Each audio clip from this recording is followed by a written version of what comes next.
ایک شخص گھر آیا تو اس کی بیوی نے کہا، ہمارے غسل خانے کے پاس جو درخت ہے اسے کٹوا دو۔ میری غیرت گوارا نہیں کرتی کہ جب غسل کر رہی ہوں تو پرندوں کی نظر مجھ پر پڑے۔ وہ بیوی کی اس بات سے بہت متاثر ہوا اور درخت کٹوا دیا۔ وقت گزرتا رہا۔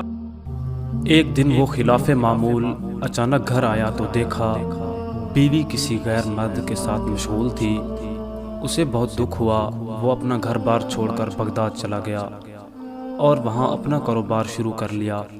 اللہ تعالیٰ نے کاروبار میں خوب برکت دی اور اپنے روز افزوں کاروبار کی بدولت وہ بغداد کے سرکردہ شہریوں میں شمار ہونے لگا، یہاں تک کہ بغداد کے کوتوال تک رسائی بھی حاصل کر لی۔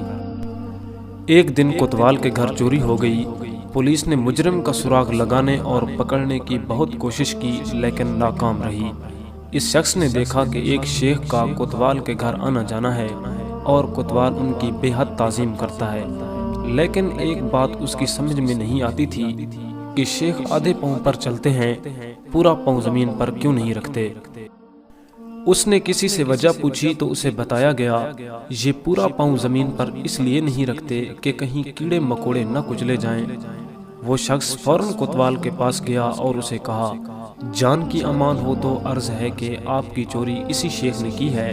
جب تحقیق کی گئی تو مال مسروقہ اسی شخص سے برآمد ہوا۔ کوتوال نے حیرانی سے کہا، ہم نے تو کبھی سوچا بھی نہیں تھا کہ یہ شیخ بھی ایسا کر سکتا ہے، تمہیں کیسے معلوم ہوا؟ اس شخص نے کہا، میرے گھر میں ایک درخت تھا جس نے مجھے نصیحت کی تھی، جو لوگ ضرورت سے زیادہ نیک نظر آنے کی کوشش کرتے ہیں وہ عموماً نیک نہیں ہوتے۔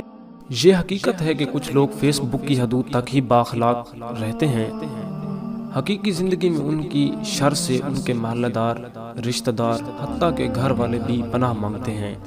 ایسے اخلاق و نیک نامی کا کیا فائدہ جس سے صرف وہی لوگ فائدہ اٹھائیں جن کا آپ کی پریکٹیکل لائف سے کوئی واسطہ ہی نہیں۔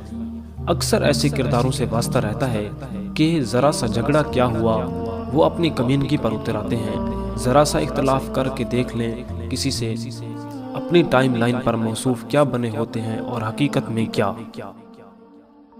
ویڈیو اگر پسند آئی ہو تو یار لائک تو بنتا ہے، کمنٹ کریں۔ مزید اچھی ویڈیوز کے لیے ہمارے چینل ثانی نالج پیڈیا کو ضرور سبسکرائب کریں۔